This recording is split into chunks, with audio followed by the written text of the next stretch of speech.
तो जैसा कि आप लोग जानते ही हैं कि कल ही टाटा ने अपनी एल्ट्रोस रेसर को लॉन्च किया है, जो कि सीधा टक्कर देती है इसी सेगमेंट की Hyundai i20 N-Line को। और इन दोनों ही गाड़ियों के प्राइस में भी आपको ज़्यादा फर्क देखने को नहीं मिलेगा। तो आइए देख लेते हैं कि आखिर इन दोनों में से कौन सी गाड़ी है आपके लिए ज़्यादा वैल्यू फॉर मनी।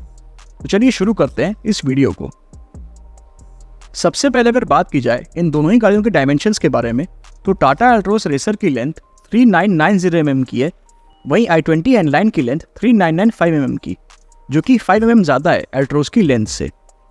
विड्थ की जहाँ तक बात है तो एल्ट्रोस की विड्थ 1755 mm की है, वहीं i20 की विड्थ 1775 mm की, जो कि अप्रॉक्स 20 mm ज़्यादा है एल्ट्रोस की विड्थ से।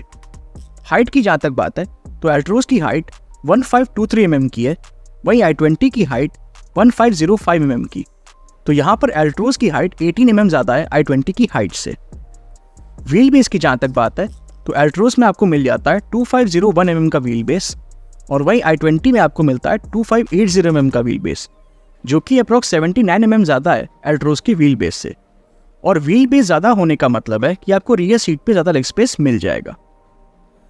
ग्राउंड क्लियरेंस की जहाँ तक बात है तो एल्ट्रोस में आपको मिलता है 165 mm का ग्राउंड क्लियरेंस, वहीं i20 में आपको मिलता है 170 mm का ग्राउंड क्लियरेंस, जो कि अप्रॉक्स 5 mm ज़्यादा है एल्ट्रोस की ग्राउंड क्लियरेंस से। जहाँ तक बात है कैपेसिटी की, तो अगर हम बूट स्पेस को देखने जाएं तो एल्ट्रोस में आपको मिल जाती है 345 लीटर्स की बूट स्पेस, वहीं i20 में आपको मिलती है 311 लीटर्स की बूट स्पेस। तो यहाँ पर एल्ट्रोस में आपको 34 लीटर ज़्यादा बूट स्पेस मिल जाती है। और अगर बात की जाए फ्यूल टैंक कैपेसिटी की, तो टाटा एल्ट्रोस और Hyundai i20 इन दोनों ही गाड़ियों में आपको 37 लीटर्स की फ्यूल टैंक कैपेसिटी मिल जाती है। जहाँ तक बात है इन दोनों ही गाड़ियों के पावर ट्रेन्स की, तो टाटा एल्ट्रोस रेसर में आपको मिलता है 1.2 litre 3 cylinder turbo petrol engine, जो जनरेट करता है 120 bhp की मैक्सिमम पावर एंड 170 Nm का टॉर्क। वहीं अगर बात की जाए Hyundai i20 N-Line की, तो इसमें आपको मिलता है 1 litre 3 cylinder turbo petrol engine, जो जनरेट करता है 118 bhp की मैक्सिमम पावर एंड 172 Nm का टॉर्क। तो अगर इंजन वाइज देखा जाए तो टाटा एल्ट्रोस रेसर में आपको ज़्यादा बड़ा इंजन देखने को मिल जाता है, बट पावर और टॉर्क दोनों ही गाड़ियों में आपको लगभग सेम मिल जाते हैं। ट्रांसमिशन की जहाँ तक बात है तो टाटा एल्ट्रोस रेसर में आपको सिर्फ और सिर्फ 6 स्पीड मैनुअल गियरबॉक्स का ऑप्शन ऑफर किया जाता है, वहीं Hyundai i20 N-Line में आपको 6 speed manual and 7 speed DCT gearbox का ऑप्शन ऑफर किया जाता है। माइलेज की अगर बात की जाए तो ऐसा एक्सपेक्ट किया जा रहा है कि टाटा एल्ट्रोस रेसर आपको 19 to 20 किलोमीटर पर लीटर, और वहीं Hyundai i20 N-Line आपको 20 to 21 किलोमीटर पर लीटर की फ्यूल एफिशिएंसी दे सकती है। हालांकि i20 N-Line के कुछ यूजर्स ने इसकी माइलेज 13 to 14 किलोमीटर पर लीटर भी रिपोर्ट की है। ड्राइव ट्रेन की जहाँ तक बात है तो टाटा एल्ट्रोस रेसर और i20 N-Line इन दोनों ही गाड़ियों में आपको फ्रंट व्हील ड्राइव ट्रेन का ही ऑप्शन ऑफर किया जाता है।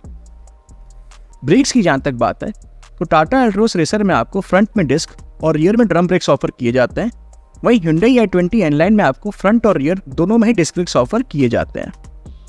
टायर्स की जहाँ तक बात है तो टाटा एल्ट्रोस रेसर में आपको 165/80R 16 इंचेस के अलॉय व्हील्स ऑफर किए जाते हैं, वहीं Hyundai i20 N-Line में आपको 195/55R 16 इंचेस के अलॉय व्हील्स ऑफर किए जाते हैं।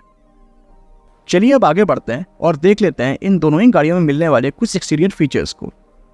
तो अगर बात की जाए टाटा एल्ट्रोस रेसर की, तो इसमें आपको automatic halogen projector headlamps with follow me home and active cornering function, halogen tail lamps, LED DRLs, halogen fog lamps, side turn indicators, glossy black ORBMs, body coloured exterior door handles, shark fin antenna, rear spoiler with high mount stop lamp, rear defogger and rear wiper and washer जैसे exterior features मिल जाते हैं। वहीं अगर बात की जाए Hyundai i20 N-Line की, तो इसमें आपको automatic LED projector headlamps with follow me home and passive cornering function, LED tell lamps, LED DRLs, halogen projector fog lamps, glossy black ORVMs with turn indicators, body colored exterior door handles, shark fin antenna, rear spoiler with high mount stop lamp, rear defogger and rear wiper and washer जैसे exterior features मिल जाते हैं। तो ये तो हमने बात कर ली इन दोनों ही गाड़ियों में मिलने वाले कुछ एक्सटीरियर फीचर्स की। अब जरा देख लेते हैं कि आखिर ये दोनों ही गाड़ियाँ हमें कौन कौन से फीचर्स ऑफर करती हैं। तो सबसे पहले अगर बात की जाए टाटा एल्ट्रोस रेसर की, तो इसमें आपको automatic climate control, rear AC vents, cruise control, push button start stop, tilt steering adjustment, 12 volt power outlet, connected car technology, driver seat height adjustment, leatherette seat upholstery, leather wrapped steering wheel, leather wrapped gear knob, driver armrest with storage, rear armrest, full folding rear seat, front cup holders, cooled glove box, front and rear power windows, electrically adjustable and retractable ORVMs, rain sensing wipers, sunroof, fully digital instrument cluster, 10.25 inches infotainment system with wireless Android Auto and Apple CarPlay, 8 speakers, steering mounted controls, voice command and wireless charging जैसे features मिल जाते हैं।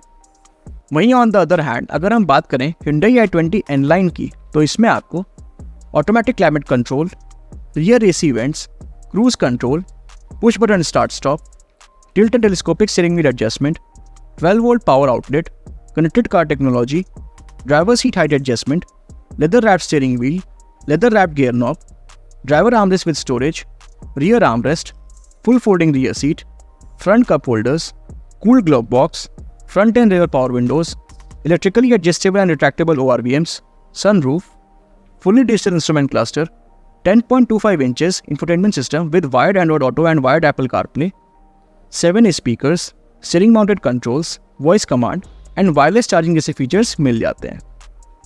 तो ये तो हो गई उन फीचर्स की बात जो हमें कंफर्ट एंड कन्वीनियंस ऑफर करते हैं। अब बात आती है सबसे इंपॉर्टेंट फीचर्स की, जो कि है सेफ्टी फीचर्स। तो अगर बात की जाए टाटा एल्ट्रोज रेसर में मिलने वाले कुछ सेफ्टी फीचर्स की, तो इसमें आपको rear parking sensors, 360 degree camera, 6 air bags, tyre pressure monitoring system, child seat anchor points, seat belt warning, ABS, EBD, brake assist, ESP, traction control and speed sensing door lock जैसे safety features मिल जाते हैं। वहीं अगर बात की जाए Hyundai i20 N-Line में मिलने वाले कुछ सेफ्टी फीचर्स की, तो इसमें आपको rear parking sensors, reverse parking camera, 6 air bags, tyre pressure monitoring system, child seat anchor points, seat belt warning, ABS, EBD, ESP, hill hold control, traction control and speed sensing door lock जैसे safety features मिल जाते हैं। बात की जाए अगर इन दोनों ही गाड़ियों पे मिलने वाली मैन्युफैक्चर वारंटी की, तो टाटा एल्ट्रोज रेसर पे आपको 3 इयर्स एंड 1 लाख किलोमीटर्स तक की मैन्युफैक्चर वारंटी मिल जाती है। वहीं Hyundai i20 N-Line पे भी आपको 3 इयर्स एंड 1 लाख किलोमीटर्स तक की मैन्युफैक्चर वारंटी ऑफर की जाती है। जहाँ तक बात है प्राइसिंग की, तो टाटा एल्ट्रोज रेसर आपको 9.49 लाख रुपीज़ से 10.99 लाख रुपीज़ के शोरूम प्राइस के बीच मिल जाएगी।